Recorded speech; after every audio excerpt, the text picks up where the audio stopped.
Que Deus les bendiga. Vamos a orar, dando graças ao Senhor por este privilégio. Vamos orar, sentadito aqui, então, vale? Graças, Senhor, por tu bondade, por tu misericórdia, porque hasta aqui tu presença ha sostenido cada um. Bendiga esta classe, Senhor. Estamos na segunda classe de hermenêutica bíblica. Que tu estés dirigindo nós outros, guardando, sosteniendo. Que tu palavra esteja em nosso coração e que tu Espírito esteja ministrando a nós outros. Ajuda-nos, dirige-nos, aclara-nos, saca nuestras dúvidas e nos ajuda, oh Deus. É isto que te pedimos, em nome de Jesus. Amém e amém. Bueno, bem-vindos a todas. Que Deus les bendiga, hermanas. Temos aí a irmã Janaína, a irmã Jéssica, que não estão bem de saúde, por isso lo vieram. E estas foram as pessoas que me avisaram. E é isso.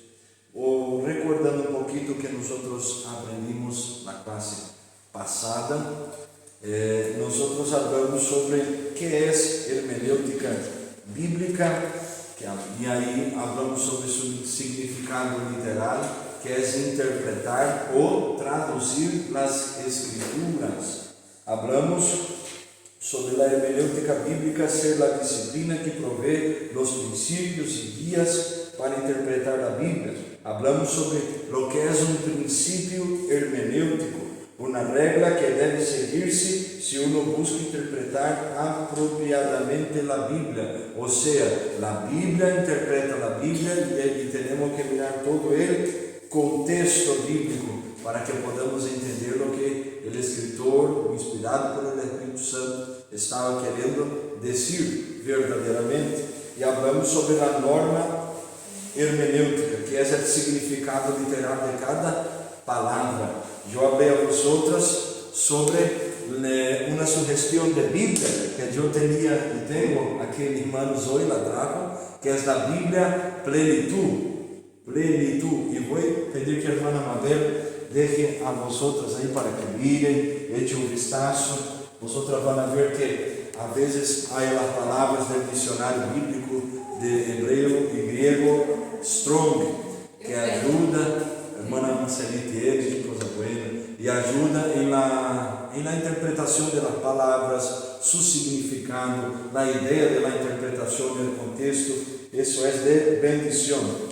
Hablamos também sobre hermenêutica, ciência e arte, e hablamos sobre a necessidade da hermenêutica bíblica, sabendo que 98% do Antigo Testamento é escrito em hebreu, 2% em arameu e 100% do Novo Testamento é escrito em grego. E aí nós falamos sobre esta necessidade que requer uma direção, um estudo diligente, as diferenças de los leitores originais e los atuais e as diferenças em interpretação demonstram a necessidade. E terminamos nossa classe falando sobre os 4 elementos claves em la interpretação: as escrituras, o intérprete, o Espírito Santo e a metodologia hermenêutica.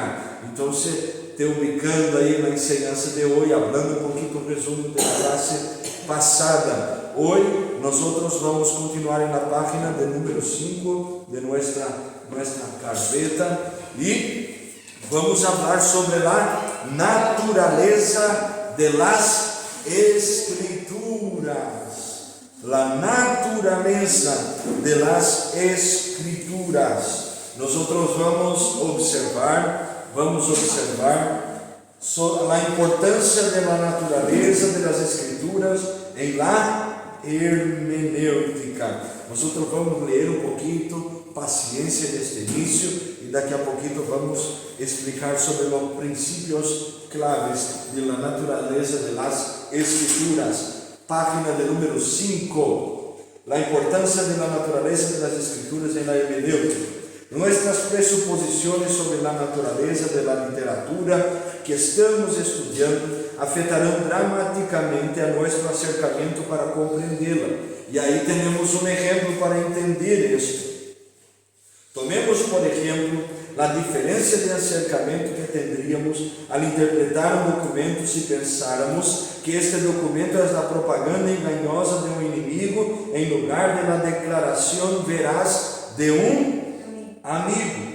Em lugar de emplear uma hermenêutica de confiança, emplearíamos uma hermenêutica de desconfiança. Como resultado, a interpretação seria muito diferente. Nossos métodos hermenêuticos estão diretamente relacionados a que é o que creemos sobre a natureza da literatura que estudamos. Então, nós entendemos isto claramente, verdade? A natureza das Escrituras, a maneira como nós entendemos e interpretamos a Bíblia Sagrada, vai afetar e vai influenciar como nós vamos interpretar. Então, observemos isso. Este princípio é igualmente certo na interpretação das Escrituras. Tomemos, por exemplo, a pressuposição de que os milagres atribuídos a Jesus e a seus discípulos nunca sucederam. Estão entendendo? E que foram añadidos por la igreja primitiva durante tempos de persecução para alentar a los santos e fortalecer su fé. Imagine isto. Esta pressuposição, e isto sucedeu, levou a los teólogos liberales en el siglo XIX a desarrollar o princípio hermenêutico de desmitificação de la Escritura, ou seja, quitar a natureza divina de Jesus e deixar solamente um Jesus homem, um Jesus histórico, ou seja, que nunca hizo um milagre, que não foi um homem divino. Para eles, um entendimento correto da Bíblia requeria a eliminação das legendas mitológicas que a igreja primitiva havia añadido à história sobre Jesus. Su meta era volver ao Jesus histórico, solamente um grande maestro. Para nós, Jesus é Senhor e Salvador também. Criaram então um Jesus que não era divino e uma religião que não era sobrenatural. Então, nós hablamos um exemplo aí claro de los teólogos liberales. A maioria, não vou dizer todos, uma grande parte de eles não creem na existência do inferno, por exemplo. Eles creem que isso tudo é algo que a igreja primitiva criou solamente para poner medo na gente. Então, não existe diabo, não existe inferno, solamente um Jesus histórico. Então, eles quitaram toda esta parte, vamos dizer, espiritual, sobrenatural, mística. E aí nós entendemos isso. Para entender a natureza das Escrituras, devemos saber que ela é espiritual. ¿Te recuerda o que dijo o apóstolo Pablo a Timoteo? Toda a Escritura é divinamente inspirada. Aí, em português, há uma palavra que não sei se existe em espanhol, que diz que é apta para redarguir, corrigir, exortar, consolar, edificar, para que todo homem de Deus seja aprovado. Então, entendendo a natureza das Escrituras, é algo fundamental para que nós venhamos ter uma hermenêutica, uma interpretação correta. Nós vamos falar estes 4 pontos aqui. 4 princípios claves. Para interpretar corretamente a Bíblia, devemos estar convencidos de que é a inerrante palavra de Deus, ou seja, ela não se equivoca. E quando nós decimos que a Bíblia não se equivoca, recuerda, estamos falando em seus textos originales. Há uma diferença quando a Bíblia é escrita do hebreu para o grego, do grego para o latim e do latim para o espanhol português. Há uma diferença porque em hebreu não há, como se diz, preposições. Não há estas preposições. Então, para que se entenda o texto, nós temos que añadir palavras para que possam conectar em nosso idioma. Então, em su original, não há contradição nenhuma. Por exemplo, há textos bíblicos que no original estará escrito Jesus Cristo. Há uns que vai estar escrito Jesus. Entonces hablo de estas diferencias, nada que cambie el contexto literario, sino alguna palabra que están ahí para que nosotros entendamos, senão quedaria faltando artigos, preposiciones, algunas cosas que nos ayudarían a entender, y en nuestro idioma sería un entendimiento muy limitado. Y vamos leer una historia sin tener ninguna palabra conectiva, ninguna griega allí en el medio del texto, para nosotros entendermos que una frase se conecta en la otra. ¿Entiende esto? Más o menos, así resumiendo bien. Entonces, nosotros creemos que la Biblia es inerrante. En sus escritos originales, ella no contiene ningún error. Creemos que ella es la palabra de Dios, la revelación sobrenatural de Dios sobre sí mismo, y debemos reconocer su autoridad en nuestras vidas. En el siguiente análisis, desarrollaremos estos pensamientos bajo 4 conceptos claros: revelación, inspiración, inerrancia y autoridad. Primer concepto entonces, sobre la importancia de la naturaleza de las escrituras en la hermenéutica. El principio clave, revelación. ¿Qué es revelación? Ponga atención ahí, página de número 6. La revelación puede considerarse como un proceso y un resultado. Hermana Salud, usted puede coger ahí en la sala pastoral una carpeta para la hermana Michelle. Entonces, revelación puede considerarse como un proceso y vamos conmigo, y un resultado.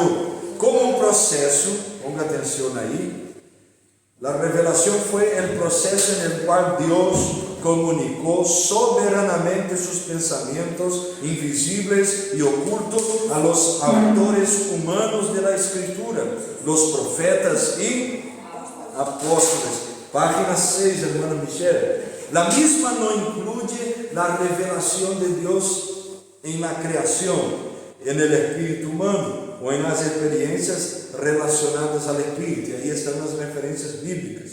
La Biblia deja en claro que fundamentalmente Dios se reveló a sí mismo, a la humanidad, a través de la creación de las Escrituras, y que ninguna otra revelación de sí misma es necesaria o suficiente para tener una relación con Él. ¿Por qué nosotros estamos hablando que para entendernos la naturaleza bíblica, nosotros debemos interpretar bajo estos principios claves? Y el primero, revelación. Saber que Dios quiso revelar su naturaleza a nosotros, y eso está escrito en la palabra. ¿Por qué nosotros enfocamos en esto y entendemos la hermenéutica bíblica de esta manera? Hay religiones o sectas que necesitan y creen que necesitan de otros libros para interpretar en la Biblia, libros que sean del mismo nivel de autoridad que la Biblia tiene. Un ejemplo de eso son los mormones. Ellos tienen la Biblia, pero tienen también los escritos de Joseph Smith. Por ejemplo, los adventistas tienen los escritos de Ellen White. Entonces ellos atribuyen estos libros o estos escritos de la misma naturaleza de la Biblia. Pero para nosotros la Biblia es única, la única palabra de regla, fe y práctica que nosotros tenemos aquí en este mundo. Como resultado, continuamos ahí, hasta aquí todo bien, gloria a Dios. Como resultado, la revelación es la verdad de Dios contenida en las Escrituras. El Señor dejó a nosotros la palabra para revelar su naturaleza, su palabra, su verdad. Es importante comprender que no todo lo que se encuentra en las Escrituras es revelación. Y aquí nosotros vamos a entender algo claro. Hechos 23, 26 al 30 es la nota de un centurión, Claudio Lisias, al gobernador Félix. Aunque estos versículos proveen un trasfondo histórico bastante interesante, no contiene ninguna revelación acerca de Dios. Usted entiende, es una carta que este centurión escribió, y la Biblia cuenta sobre esta carta. Pablo va a poner esta carta en los escritos de Hechos, pero Dios no está revelando su naturaleza allí, es algo histórico, ¿entiende esto? Más o menos, aleluya. Entonces, ¿dónde estamos?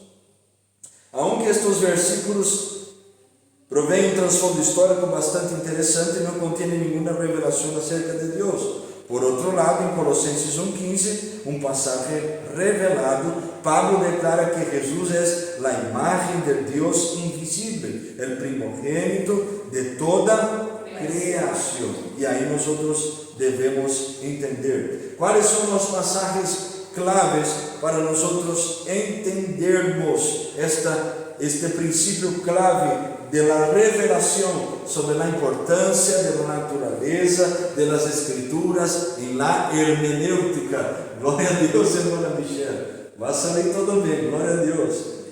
1 Corintios 2, del 6 al 13. Vamos a leer. 1 Corintios 2, del 6 al 13. Llevaron mi Biblia.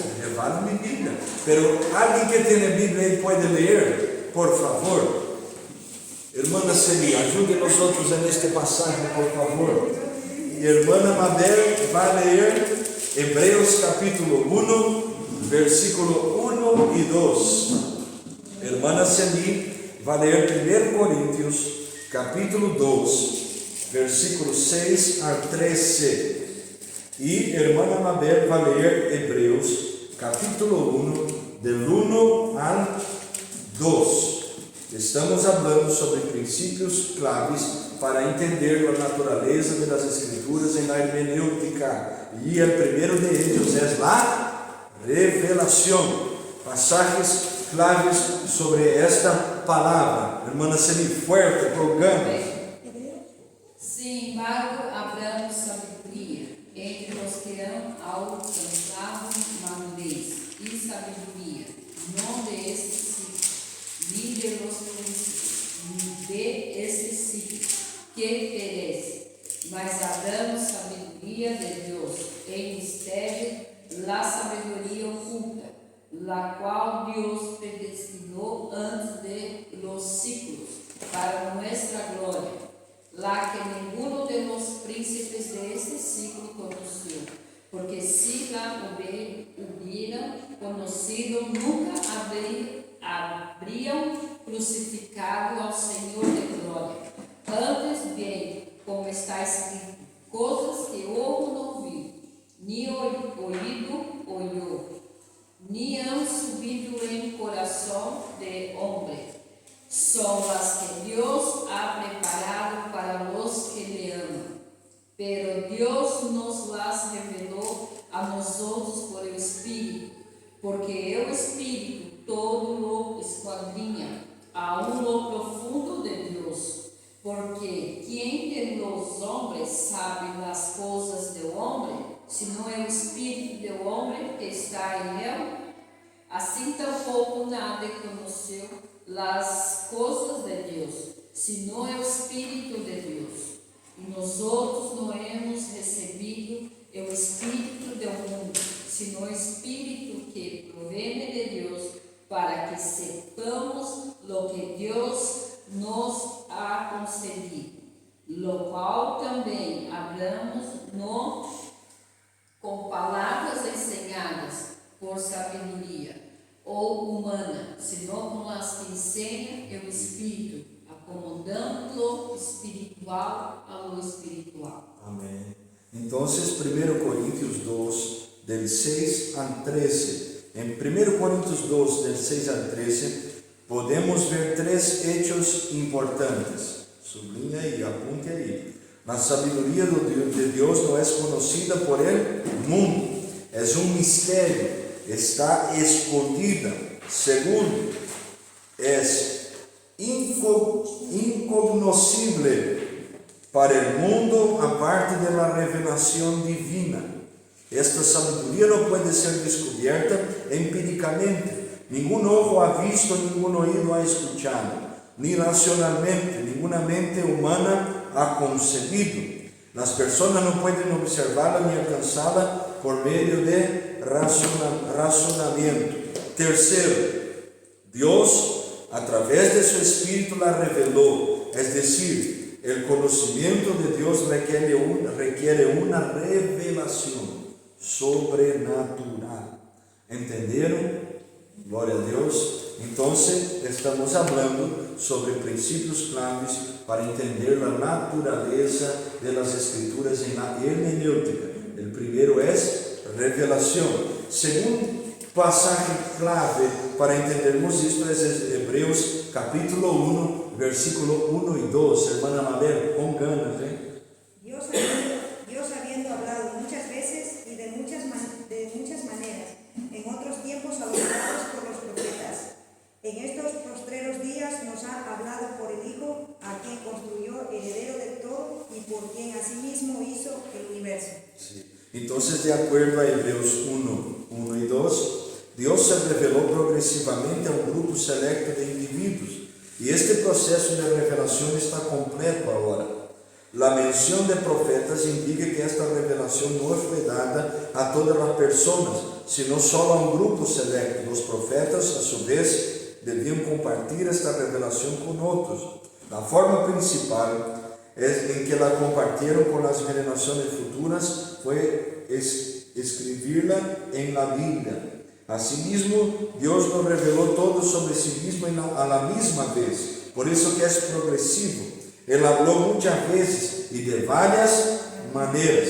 La revelación fue progresiva.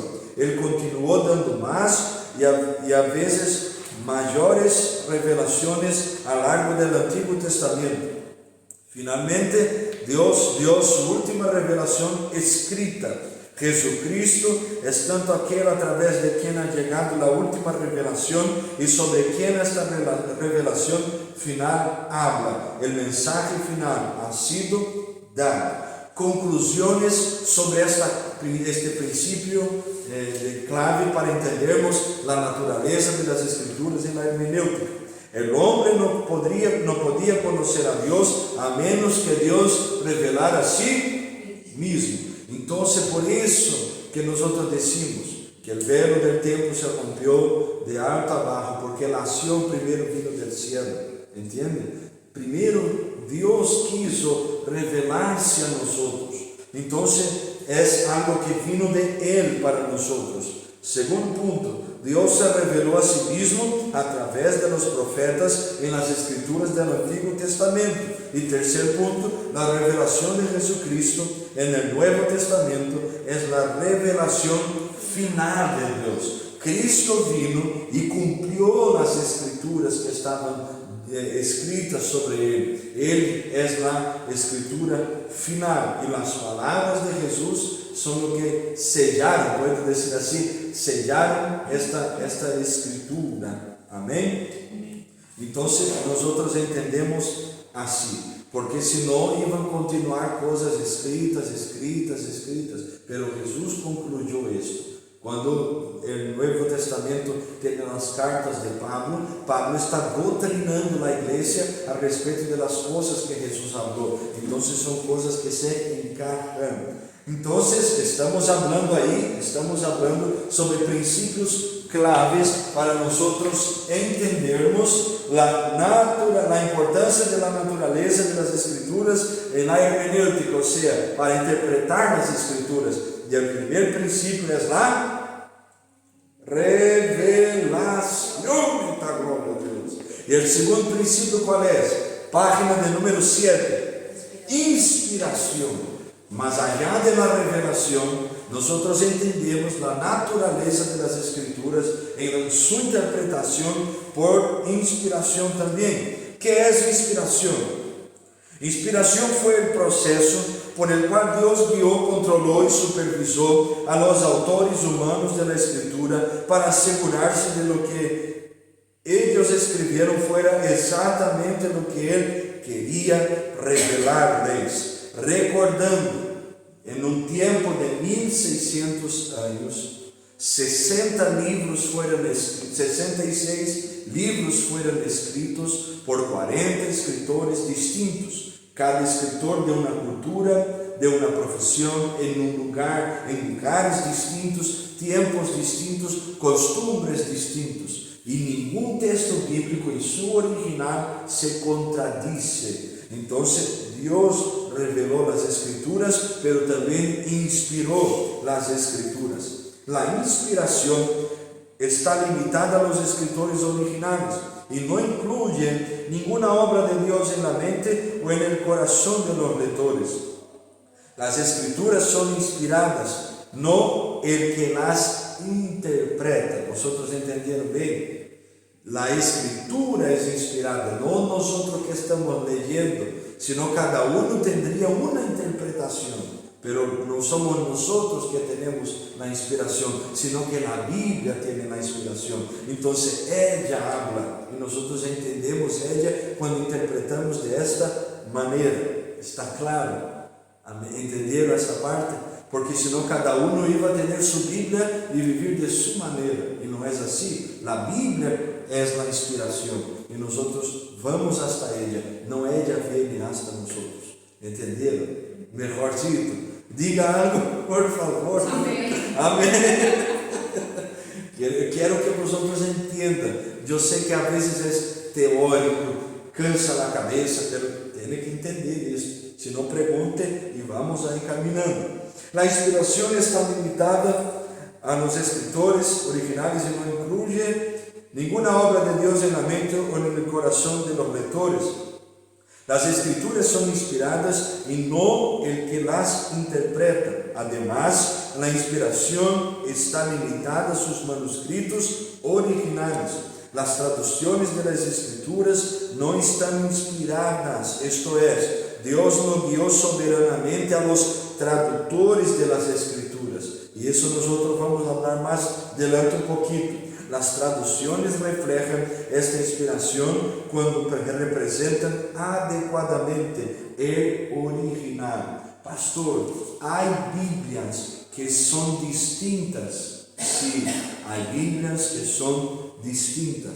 Hay Biblias que quitaron el nombre de Jesús. Hay Biblias que fueron cambiadas, como yo hablé en el inicio. Los teólogos liberales, ellos tienen otra Biblia que cambiaron pasajes, quitaron el infierno, principalmente Biblias que quitaron los versículos de la Biblia que hablan sobre la homosexualidad, algunas prácticas, ellos quitaron esto, quitaron el infierno y ahí, ¿entiende esto? Entonces, por eso que nosotros estamos hablando esto. La Biblia es inspirada en su manuscrito original, porque infelizmente hay gente que ha cambiado las Escrituras, pero recordemos que en el último capítulo, en los últimos versículos de la Biblia, hay una sentencia sobre estos que cambian la palabra. Aquellos que cambian, que añaden o que quitan las Escrituras, todos los juicios de las Escrituras estará sobre ellos.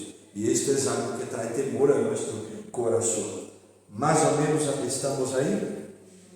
Las traducciones reflejan esta inspiración cuando representan adecuadamente el original. Y ahí es lo que yo expliqué a vosotros.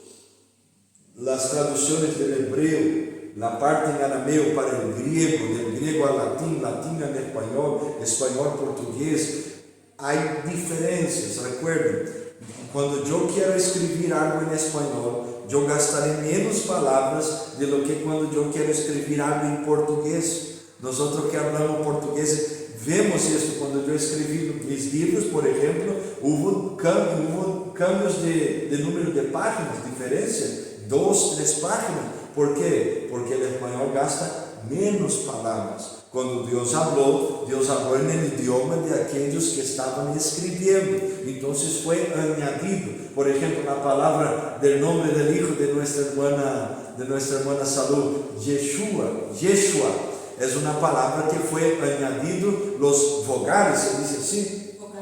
Los vogales. ¿Por qué? Porque en el original no existe. Es un tetragrama. No existen los vogales ahí.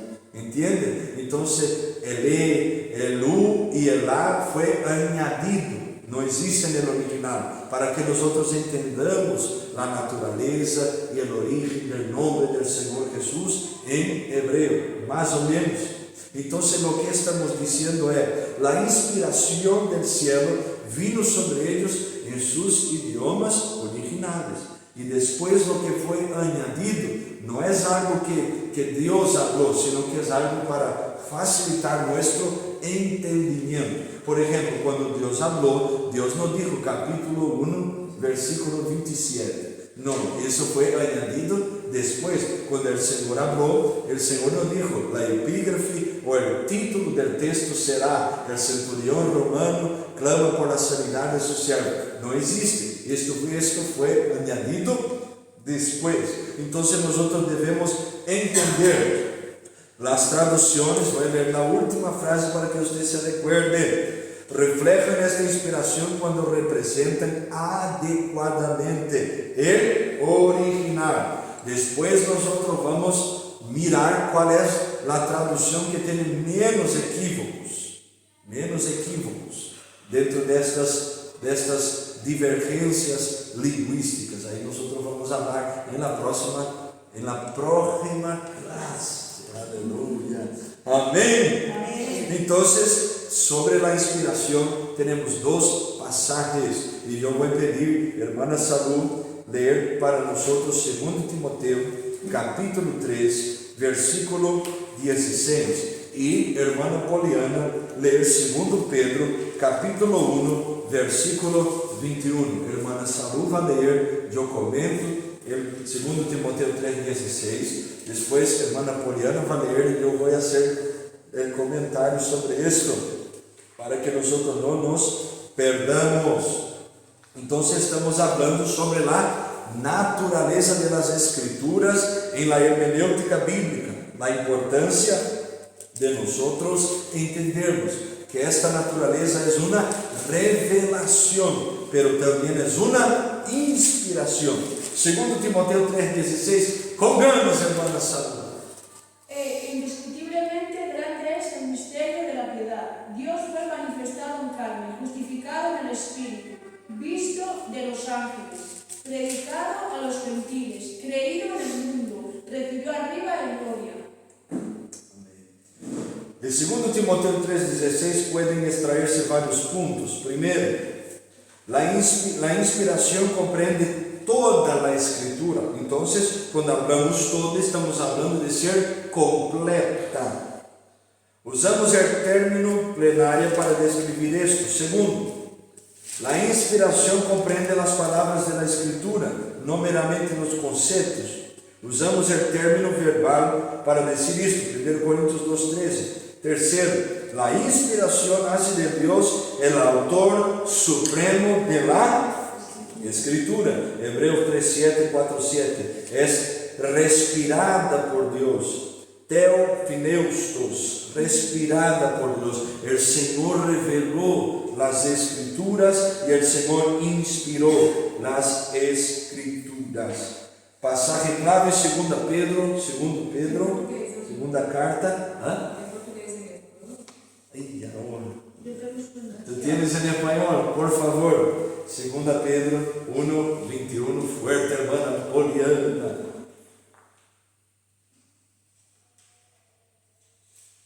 Estamos hablando sobre las claves, principios claves para entendermos la naturaleza de las Escrituras y su interpretación o su traducción. Y estamos hablando ahora sobre la inspiración. 2 Pedro 1:21. Porque nunca la profecía fue traída por voluntad humana, sino que los santos hombres de Dios hablaron siendo inspirados por el Espíritu Santo. Gloria a Dios.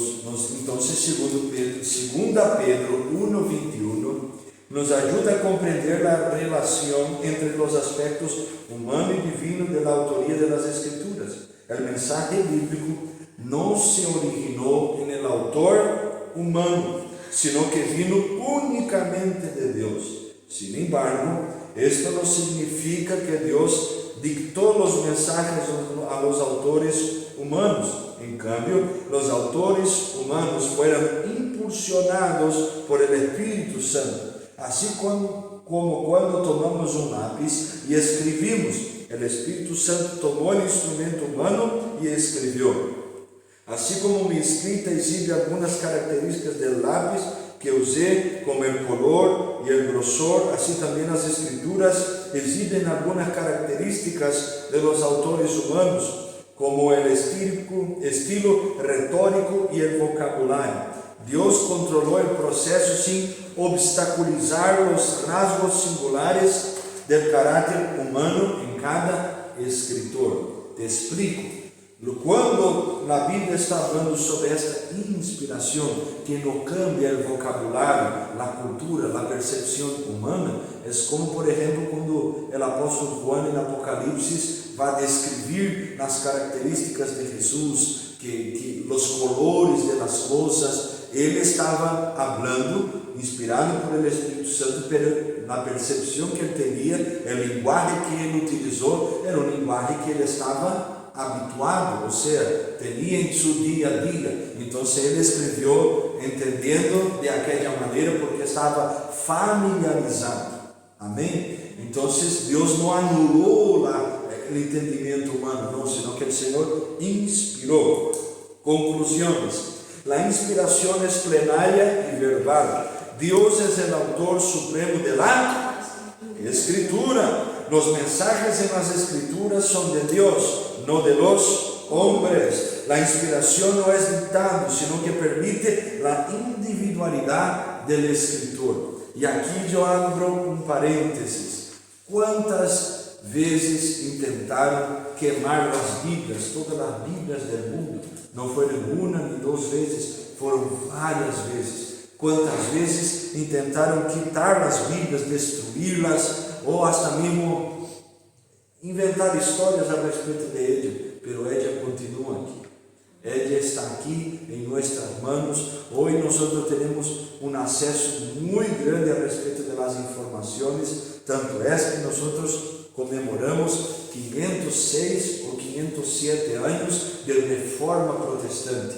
Día 31 de octubre de 1517, en la puerta de la iglesia de Wittenberg, en la Alemania, Martín Lutero puso allá 95 tesis hablando sobre la justificación por la fe y no por las indulgencias.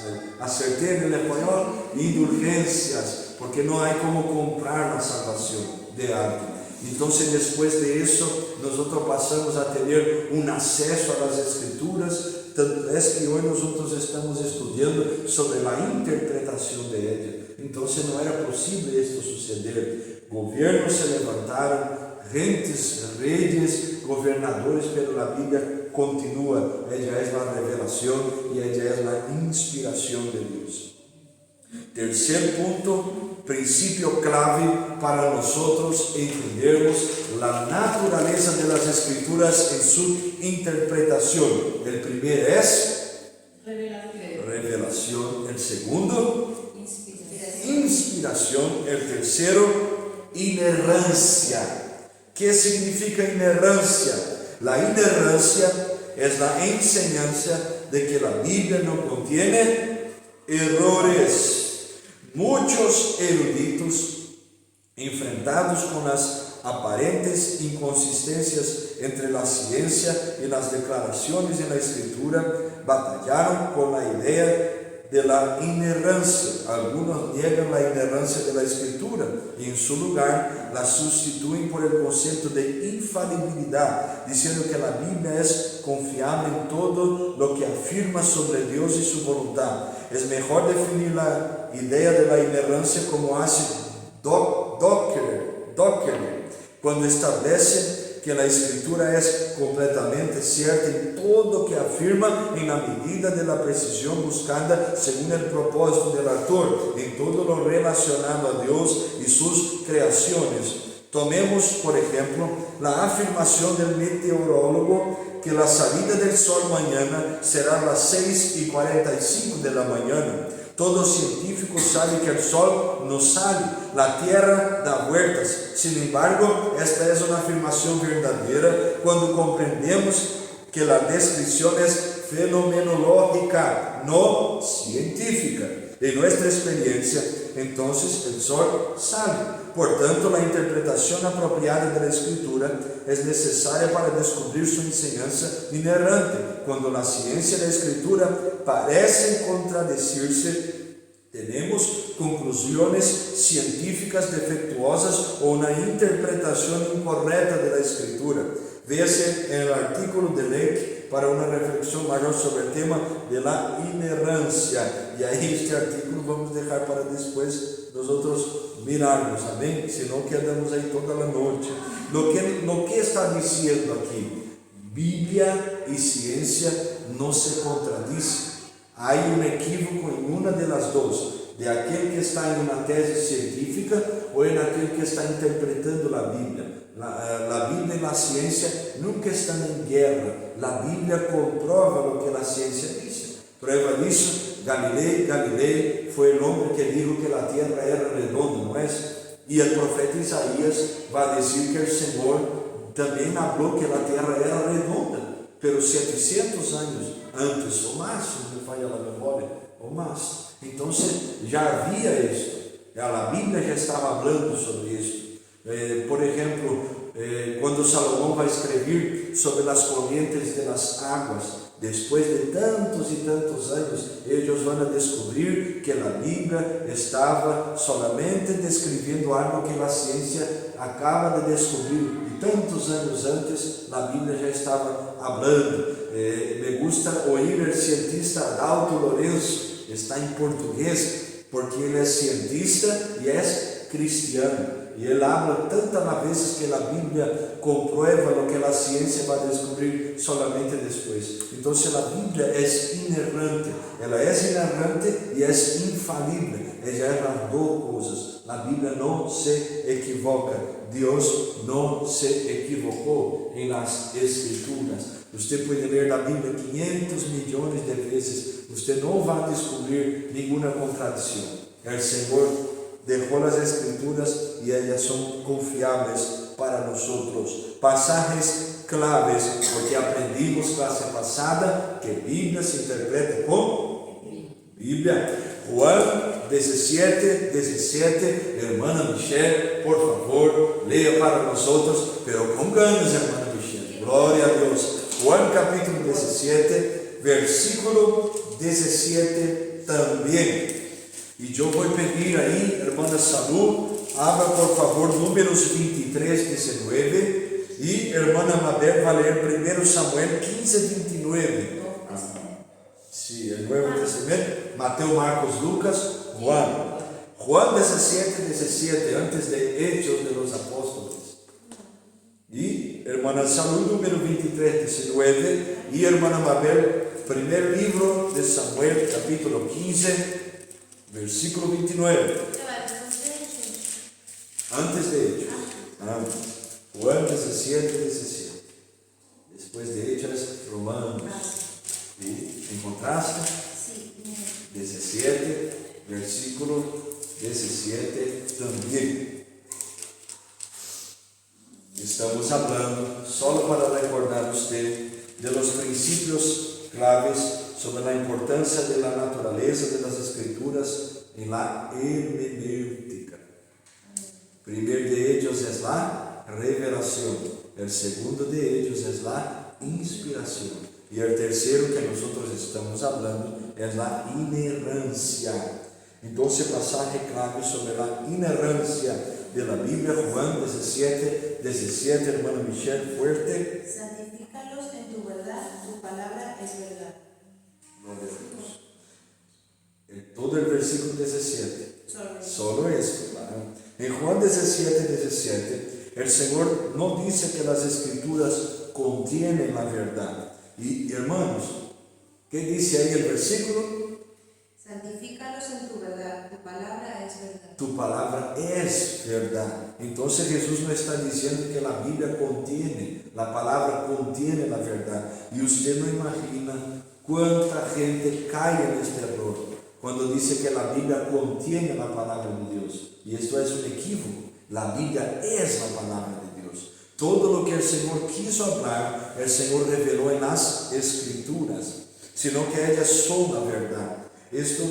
En esto vemos la diferencia entre inerrancia e infalibilidad, pues esta última, la infalibilidad, solo enseña que la Escritura contiene la verdad. Permite ciertos errores en áreas que no son teológicas. Sin embargo, Jesús sostiene la inerrancia cuando afirma que la Escritura es verdad. Números 23:19, fuerte hermana, salud. Dios no es hombre para que mienta, ni hijo de hombre para que se arrepienta. Él dijo y no hará. Habló y no lo ejecutará. 1 Samuel 15:29, hermana Mabel, fuerte. Además, el que es la gloria de Israel no mentirá, ni se arrepentirá, porque no es hombre para que se arrepienta. Dios no puede mentir. Si Dios no puede hacer algo, sí, Dios no puede mentir. Por lo tanto, la Escritura debe ser verdad, dado que Dios es el autor de ella.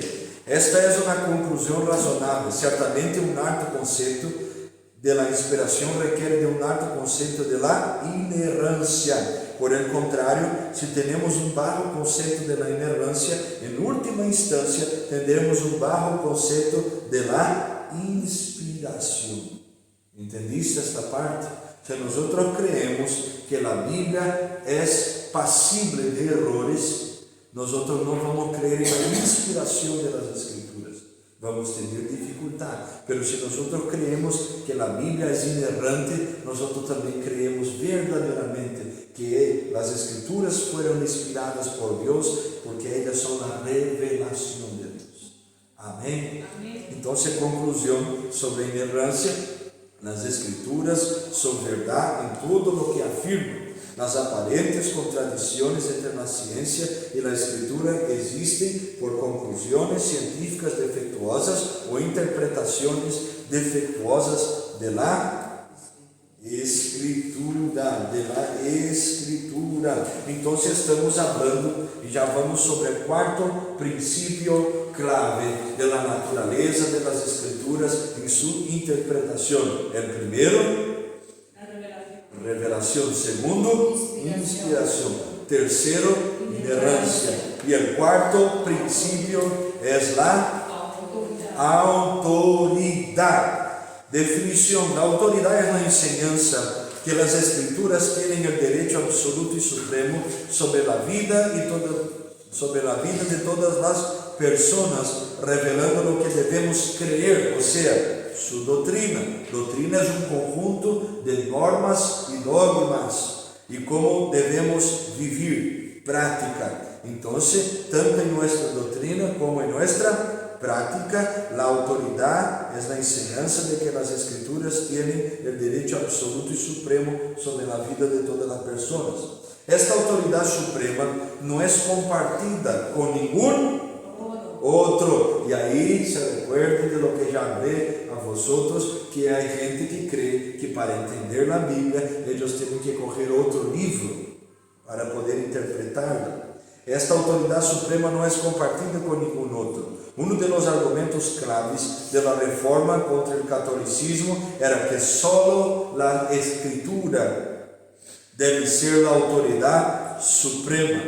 Toda autoridad encontrada en la iglesia es delegada y secundaria. Y aquí debemos entender, esto significa que la iglesia obtiene su autoridad de las Escrituras. La Biblia es la fuente.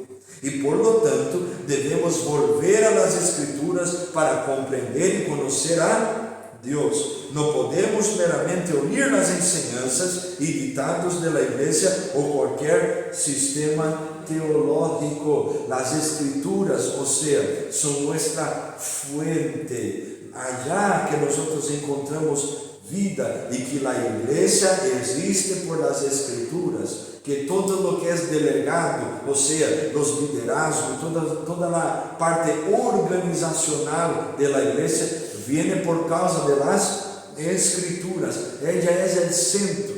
Siempre hablo a vosotros, no importa que le esté predicando o enseñando, abra tu Biblia, confiera lo que está siendo dicho, si está en la palabra mismo, si es bíblico, si no tiene ninguna cosita que está fuera del lugar. ¿Por qué? Porque la palabra es la autoridad suprema sobre nosotros. Es ella que nos salvará. Y nosotros, para entendermos la Biblia, debemos tener esta conciencia. Ella es autoridad sobre mí. Ella es la palabra que me llevará al cielo. Y ahí pido socorro a vosotros, por favor, ahí en los pasajes. ¿Quién falta leer? Hermana Sedip, Isaías capítulo 7, versículo 7. Y hermana Poliana, Isaías capítulo 8, versículo 20. Hermana Mabel va a leer Mateo capítulo 7, versículo 29. Y hermana Salud, ayude ahí, hermana Salud, segunda Pedro capítulo 1, versículo 19 al 21.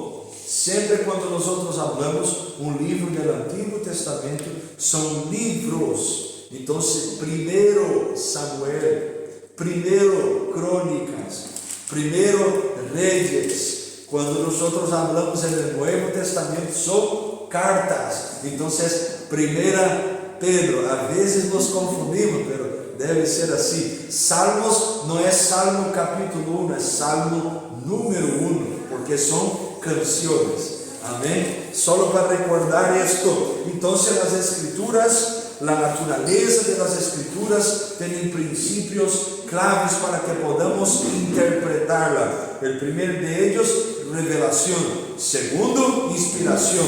Tercero, inerrancia. Y el cuarto, autoridad. Y los pasajes claves para esto, Isaías capítulo 7, versículo 7, fuerte, hermana Gisele.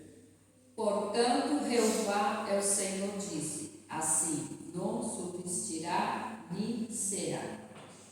Amém. Hermana Poliana, Isaías capítulo 8, versículo 20. Isaías 8, 20. Acontecerá en aquel tiempo que los que hayan quedado de Israel y los que hayan quedado de la casa de Jacob nunca más se apoyarán en el que los hirió, sino que se apoyarán con verdad en Jehová, el Santo de Israel. ¿Es el 8:20? Sí. Sí. A la ley del testimonio, si no dijeren conforme a esto, es porque no les han admitido. No, perdón. 8:20, A la fuerte. ley y al testimonio, si no dijeren conforme a esto, es porque no les ha amanecido. Amém, agora sim. Então, esses dois textos bíblicos, essa parte, são típicos do Antigo Testamento e demonstram que a autoridade dos profetas venia do Senhor. O Senhor, que está escrito aí? Soberano, para que você não se perda aí. Não apelam à autoridade do governo ou à autoridade da religião judia, sino que apelam à autoridade de Deus. Entende? Se você estudar um pouquinho do judaísmo, você vai perceber que eles fazem alguns juramentos, mas nunca juram por el Senhor, porque o Senhor é a autoridade suprema. E Jesus vai falar isso depois, dizendo que nós não podemos jurar por nada. Eu juro que não é isso. Não, o Senhor disse que nós não podemos jurar por nada.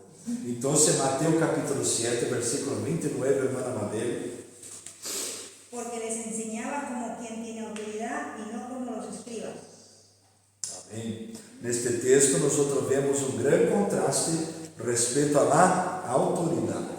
Os maestros judíos basavam suas enseñanzas em la autoridade de outros em lugar de las escrituras.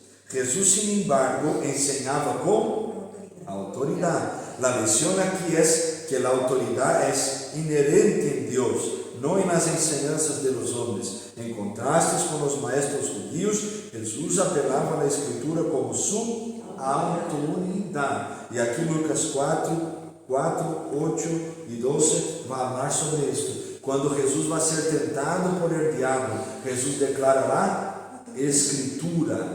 Y ahí con la palabra, la autoridad suprema, Ele vence. Que falta então? 2 Pedro, capítulo 1, versículo 19 a 21, e estamos falando sobre a autoridade para nós entendermos a natureza das escrituras e a hermenêutica. Puedes leer, hermanos. fuerte, ¿eh? Tenemos también la palabra profética más segura, a la cual hacéis bien en estar atentos como a una antorcha que alumbra en lugar oscuro, hasta que el día esclarezca y el lucero de la mañana salga en vuestros corazones. Entendiendo primero esto, que ninguna profecía de la Escritura es la interpretación privada, porque nunca la profecía fue traída por voluntad humana, sino que los santos hombres de Dios hablaron siendo inspirados por el Espíritu Santo. Amém. Pedro apela a dos grandes autoridades, a autoridade de los testigos e a autoridade da Escritura. Para ele, os relatos de los testigos hacían aún más ciertas las profecías antiguas. Ele las havia visto cumpridas com seus próprios ojos, quando Jesus vino e cumpriu estas palavras. Hoje, não temos a autoridade direta de los testigos. Em seu lugar, temos a autoridade de la palavra de Deus segura. Conclusões: os profetas, Jesus e os discípulos veían as Escrituras como autoritativas. Segundo ponto, nenhuma organização no sistema teológico deve reemplazar a autoridade das Escrituras em nossas vidas. E terceiro ponto, sempre devemos basar nossas crenças em las Escrituras. Que aprendimos hoje?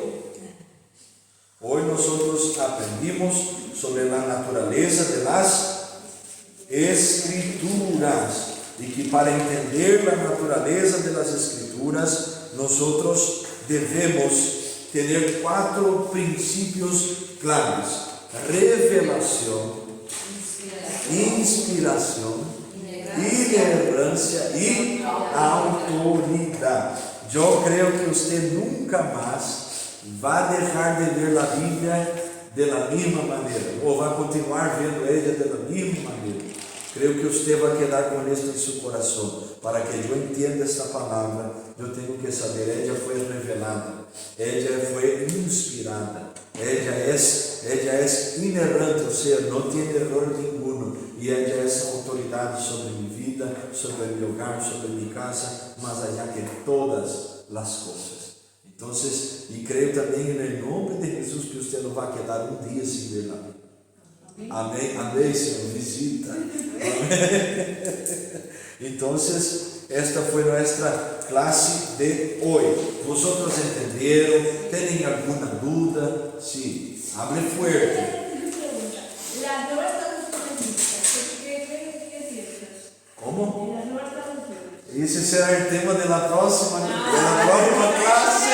Las interpretaciones bíblicas, que hay muchas Biblias que están muy fuera. Sí. Sí. Então, nós vamos falar isso na próxima ou próxima? Próxima. Próxima classe. Então, quando eu hablo de alguém próximo, é uma pessoa próxima. Vale. Então, esta pergunta vamos contestar na próxima classe. Amém? Que aí nós vamos continuar na página de número 10 e aí vamos falar sobre as traduções ao espanhol. Amém? Amém? Se você pode ler a lição, apontar as dúvidas, trazer para a classe, nós vamos tentar aclarar e o que não sabemos, levo como lição para casa, estudio e trago para dar-te a resposta, porque também não sabemos todas as coisas. Amém, irmãs? Vamos orar, mismo sentaditas como vosotras están. Padre, gracias por tu fidelidad, tu misericordia, que tu mano siga bendiciendo tu pueblo, cada una de nuestras hermanas que están aquí, Señor, en esta noche de martes.